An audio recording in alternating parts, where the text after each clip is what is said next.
kadangi esu gimusi Klaipėdoje ir užaugusi Klaipėdoje, tai su šita biblioteka mane sieja ir kad labai ryšys, nes aš gyvenau ir augau šalia, tai visas knygas buvo įmamos iš šitos bibliotekos. Tuomet po studijų, kai grįžau, tikriausiai labiausiai mane kas pritraukė čia, tai yra vasara šitas uždaras kiemas ir kad tu gali ateiti, pabūti su vaiku ir kartu ir biblioteką aplankyti ir parodos būna įvairios.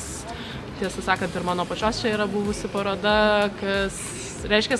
man šita biblioteka ne vien tik tai kaip biblioteka, bet jinai tokia kaip bendruomenė, kurioje verda viskas ir tu čia ir draugų gali sutikti ir pasiėmęs knygą paskaityti. Mano atveju labai biblioteka, kaip sakoma, yra dėkinga, nes aš dažnai nespėju perskaityti knygų, tai jos užsibūna pas mane, tai nieks per daug nebūžia, tai aš dėl to labai džiaugiuosi.